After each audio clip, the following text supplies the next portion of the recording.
এদিকে তাকান ম্যাডাম, এদিকে তাকান।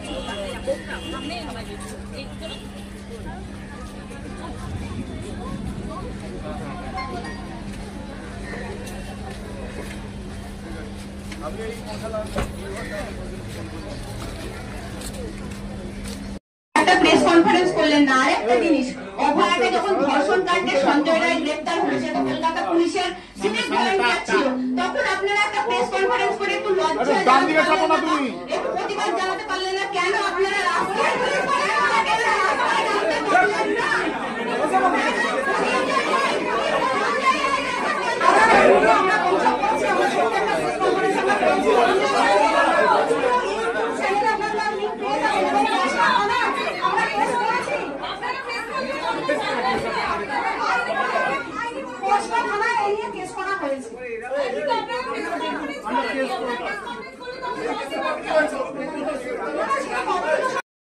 আমাদের উপর যাই অত্যাচার হোক আমরা সেই সময় করিনি বলে আর অন্য কোনো সময় করতে পারবো না?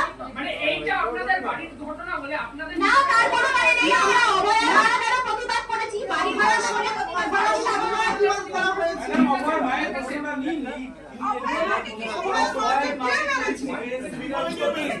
পুলিশ কমিশনারই তো বলছেন মারা নয়, পুলিশের দায়িত্ব আপনাদেরকে রক্ষা করা।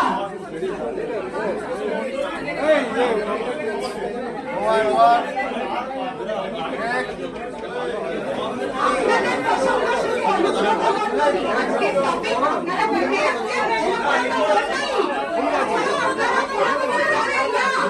যদি পিছিয়ে না থাকে তাহলে 14 তারিখ রাতে বেলা যে ঘটনা ঘটলো কি করছিলেন? এটাকে শুধু কলকাতা সব রাজ্যেই হচ্ছে, অন্য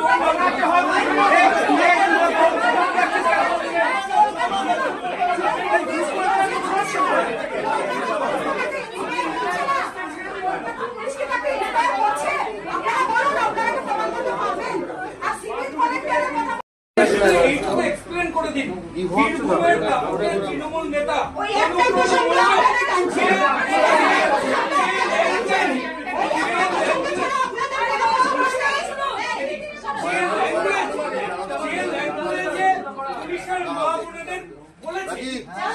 সেই সময় আপনারা এটা করলেন না কেন? তখন আপনারা বললেন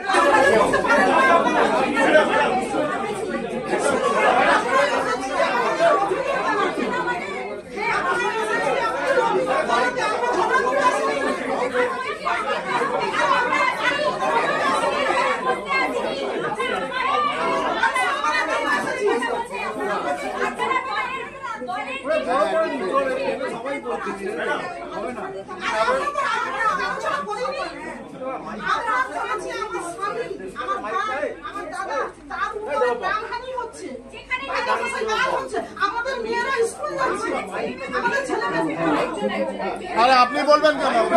বলছেন তো। এবং কলকাতা পুলিশ আমাদের আবাসিক সমিতি আমরা আবাসিক সমিতি আমরা পুরো ফ্যামিলি কলকাতা পুলিশ এবং ওয়েস্ট বেঙ্গল পুলিশের আমরা এখানে এই জন্যই এসেছি যে বিগত আপনারা জানেন, আপনাদের মাধ্যমেও আমরা দেখেছি, আপনারাও সবকিছু জানেন যে বিগত 1 বছর ধরে পুলিশের উপরে যেভাবে অত্যাচার হচ্ছে, যেভাবে খারাপ ভাষা বলা হচ্ছে, যেভাবে অপমান করা হচ্ছে, সেটা আপনারা সবাই জানেন। আপনাদের মাধ্যমে আমরা দেখেছি, আমরা অনেক সহ্যও করেছি, কিন্তু সহ্যের যখন সীমা ছেড়ে গেছে তখন আমরা আন্দোলনের পথে নামার ব্যবস্থা করছি। কেন না নিয়ে বসে আছেন উনি প্রত্যেক সময় আমাদের পুলিশ প্রশাসনকে, প্রত্যেক সময় আমাদের পুলিশ প্রশাসনকে উনি অপমান করে চলছে। আপনারা জানেন, আপনাদের মাধ্যমে আমরা দেখেছি, আপনারাও শুনেছেন। এই জন্য আমরা West Bengal police, Kolkata police, আমরা পুরো ফ্যামিলি, এটা আমাদের পরিবার, আমরা তার জন্য এর প্রতিবাদ করছি, এর ভিক্ষা চাই। ম্যাডাম বলছি একটা বিষয় যে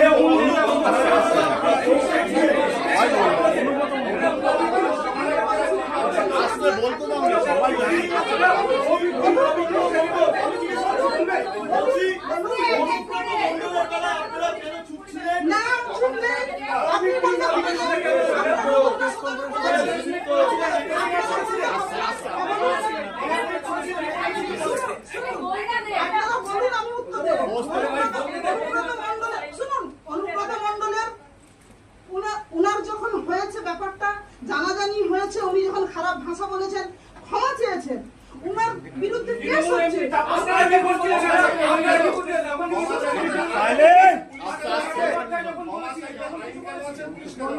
আপনারা কি শুধু সিলেক্টিভ হয়ে না,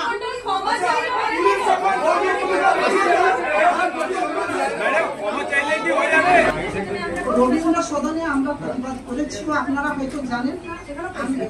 সেখানে প্রতিবাদ যেটা অনুব্রত মন্ডলের কথা বলছেন যে অফিসারকে গালাগালি দিয়েছিল, সেটা স্ত্রীকে গালাগালি দিয়েছে।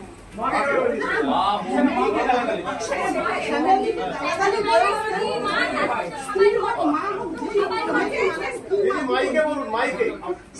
মা দুজনই ফ্যামিলি, মানে স্ত্রী মা বোন দিদি, ফ্যামিলি মানেই।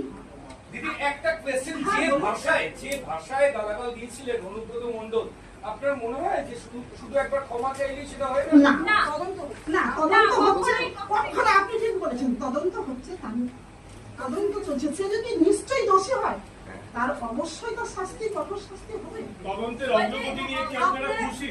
হ্যাঁ, অবশ্যই খুশি। আপনাদের তরফ থেকে আইনি পদক্ষেপ নেওয়া হয়েছে? বীরভূমের কোর কমিটিতে ঢুকিয়ে দেওয়া হলো ম্যাডাম, মুখ্যমন্ত্রীকে পাশে বসে তিনি লাঞ্চ করছেন, ডিনার করছেন, আপনারা খুশি? মোবাইল জমা হলো, এখানে আমি কথা বলতে আমি চাই না। আমি এসেছি আমার মানুষটা নিয়ে, আমি এসেছি বলতে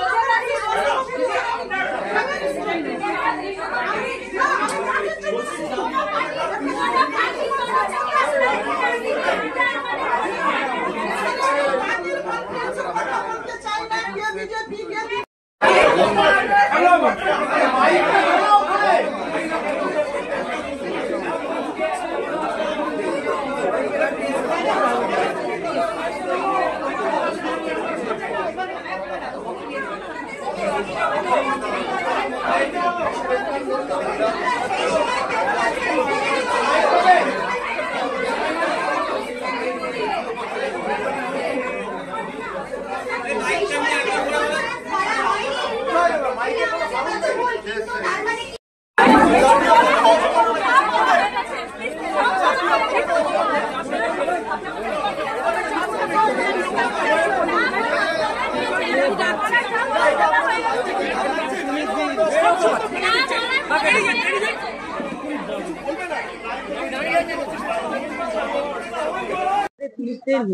এখান থেকে কি বার্তা দিতে চাই? কি বার্তা দেবো বলুন? পুলিশদের ডিউটি করতে হবে, সেখানে ডিউটি করছে, কি হচ্ছে না হচ্ছে আমরা তো জানি না, কিন্তু সমস্যা সবসময় পুলিশরাই সবকিছুতে সমস্যায় পড়ে, সব দিক থেকে। ওরা সারা মানে সবকিছু ছেড়ে ডিউটি করছে, পরিবার না দেখে, সবকিছু না দেখে মন দিয়ে ডিউটি করছে, এবার ওদের ডিউটিও করতে হচ্ছে, সমস্যায় তো ওরা পড়ছে, আর কিছু বলার নেই। বিরোধী দলনেতা এরকম কি করছেন, এই বিরুদ্ধে কি বলবেন? আমি কি বলতে পারি? কেউ কারোর বাক স্বাধীনতা তো আমি নিতে পারি না, সে বলছে, এবার হ্যাঁ বলতে পারি যে যতটা সমঝে কথা বলা যায় সেটা বলা উচিত আর কি। আগামী দিনের পদক্ষেপ কি হবে? দেখা যাক কি হয়। হ্যাঁ, আমার ওরে বাবা, না না